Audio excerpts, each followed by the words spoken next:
מזמור שיר ליום השבת, מזמור שיר ליום שכולו שבת, מזמור של עתיד לבוא ליום שכולו שבת ומלאכה לחיי העולמים. הדבר מלאך כהן גדול וסלקה למסכת תמיד. בתניתים בשלושה מקומות היו הכהנים שומרים בבית המקדש. כתוב במסכת תנא דבי רבי חייא, כל העוסק בתורה בלילה שכינה כנגדו, שנאמר בלילה לראש השמורות. שפכי כמים ליבך נוכח פני השם. יש לומר, מה זה כל העוסק בתורה בלילה שכינה כנגדו? מה הריבוי של לילה מאשר יום? הרי גם כל העוסק בתורה ביום, גם כן שכינה כנגדו. כמו שכתוב במסכת אבות פרק ג' בעניין שאפילו יחיד שיושב ועוסק בתורה ששכינה כנגדו, שנאמר בכל המקום אשר אזכיר את שמי, אבוא אליך וברכתיך. שם לא מחולק יום או לילה. אז גם אחד שעוסק בתורה ביום, גם כן שכינה כנגדו. אז מה בא לרבות לי כל העוסק בתורה בלילה שכינה כנגדו? שאלה נוספת, אתה אומר לי כל העוסק בתורה בלילה שכינה כנגדו, אתה מביא לי רעיון מפסוק שנאמר בלילה לראש השמורות. כשאתה אומר לי כל העוסק בתורה בלילה, אז זה אומר משמע כל הלילה, כל שעה שאני רוצה במשך הלילה, אני אלמד שכינה כנגדי. אחרי זה אתה מביא לי פסוק שנאמר בלילה לראש השמורות, זאת אומרת רק בזמן מסוים. איך אתה מביא לי פסוק שלא אומר ראיה נכונה על מה שאתה אמרת שזה כל הלילה? שאלה שלישית, אמרת כל העוסק בתורה בלילה שכינה כנגדו. משמע סתם אחד שיושב ועוסק בתורה, שכינה כנגדו. אחרי זה אתה אומר שפכי כמים ליבך נוכח פני השם. זאת אומרת לא מספיק שילמד, גם צריך שברון לב. איך זה מסתדר אחד עם השני? אפשר לפרש על השאלה הראשונה שאמרנו, מה זה כל העוסק בתורה בלילה שכינה כנגדו, שבא לרבות לילה יותר מיום. הרי גם כמו שאמרנו בכל המקום אשר אזכיר את שמי אבוא אליך וברכתיך, גם ביום שכינה כנגדו. אז אפשר לומר, מדובר על אדם שקם ללמוד אחרי חצות לילה.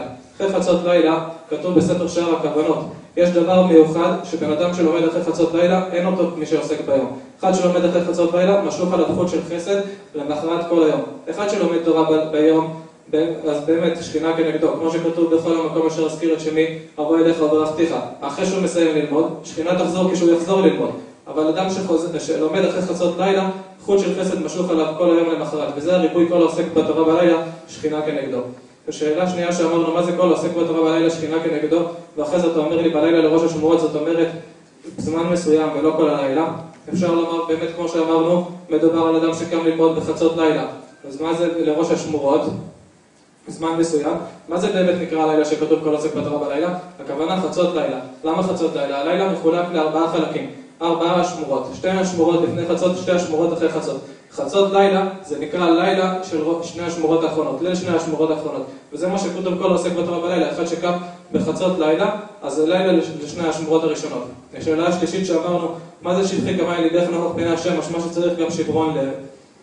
בא לומר לנו שבאמת לחזק את מה שאמרנו שמדובר על אדם שקם ללמוד בחצות לילה, שיקום בחצות, יגיד תיקון חצות בשברון לב, ואז קיים שפכי כמים ליבך נוכח פני השם, ואז קיים גם כן לילה לראש השמורות, כי חצות כמו שאמרנו זה לילה ל2 השמורות האחרונות, ואז גם קיים בכל המקום אשר אזכיר שמי אבוא אליך וברכתיך שזה רק ביום, הוא קיים את זה בלילה ששכינה כנגדו כל היום, וזה מתרץ את 3 הקושיות יחד. בהמשך כתוב במסכת, אחרי שכתוב את כל הסדר של הקורבנות, כתוב זהו סדר התמיד לעבודת בית אלוהינו שיבנה במהרה בימינו. יש לדקדק מה זה שיבנה. הרי כתוב במסכת חגיגה סגול שבו בית המקדש ומזבח בנוי. זאת אומרת יש עולם מסוים שבית המקדש נמצא בו עם המזבח כבר בנוי. מחכים שעם ישראל יעשו תשובה שיתאימו למצב של בית המקדש וישר ירד בית המקדש בנוי.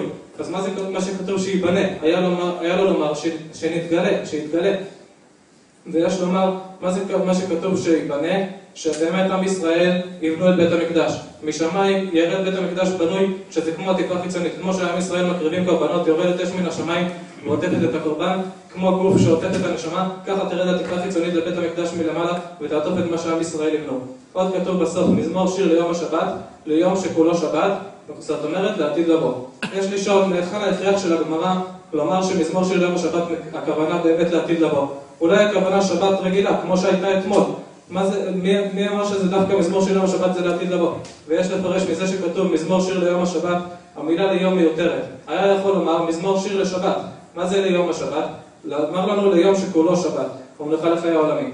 איך אני יודע את זה? שכתוב, הנה אנוכי שולח לכם את אליה הנביא לפני פה יום. המילה יום מראה שיום זה הכוונה לעתיד לבוא. אז מזה שכתוב מזמור שיר ליום השבת ולא מזמור שיר לשבת, הכוונה לעתיד לבוא. עוד אפשר לומר מזה שהמזמור עצמו מדבר לעתיד לבוא. שכתוב במזמור צדיק התמר יפרח כארז בלבנון ישגה, שתולים בבית השם בחצרות אלינו יפריחו, בפרח ישעים כמו עשב ויציצו כל פעלה ונשמדה עד יד.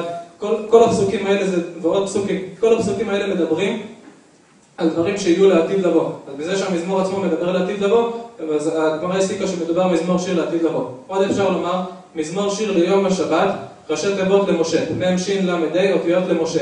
לרמוז לנו על השיר שעתיד לשיר משה רבנו לעתיד לבוא. כמו שכתוב במסכת סנהדרין דף צדיק א' עמוד שני, אמר רבי מאיר, מניין לתחיית המתים מן התורה, שנאמר, אז ישיר משה. שר לא נאמר אלא ישיר אותו לעתיד לבוא. זאת אומרת, הגמרא שם אומרת, רבי מאיר אומר שם, מאיפה אנחנו יודעים שיש תחיית המתים מהתורה, הוכחה לתחיית המתים? בזה שכתוב, אז ישיר משה, לא כתוב אז שר, כתוב אז ישיר בלשון עתיד, זאת אומרת שמשה עתיד לשיר לעתיד לבוא. אז גם פה מזמור שיר ליום השבת, אותיות למשה, לרמוז לנו על השיר שעתיד להיות לעתיד לבוא. עוד בסוף, אדרן הלך כהן גדול וסלקה למסכת תמיד. יש לשאול מה הקשר בין כהן גדול למסכת תמיד. ויש לומר, עיקר הישיבה של עם ישראל בארץ זה בשביל עבודת הקורבנות והכהן גדול בבית המקדש. אז לומר לנו תמיד, מסכת תמיד, לומר לנו תמיד צריך להתפלל שיבוא הכהן גדול, אפילו שעם ישראל כבר מאות אלפים ברוך השם גרים בארץ הקודש, עדיין זה לא מספיק וצריך תמיד להתפלל על הכהן גדול שיבוא ואז תמיד יעלו קורבנות תמיד. וזה רמז מה שכתוב סלקה מסכת תמיד, סלקה בארמית זה לעלות, שתמיד יעלו קורבנות תמיד בזכות התפילות שלנו תמיד על הכהן גדול. עכשיו הפרשה הקודמת, פרשת כי תצא, פרשה הזאת כי תבוא. כי תצא למלחמה, זה המילים הראשונות, ראשי תיבות כותל.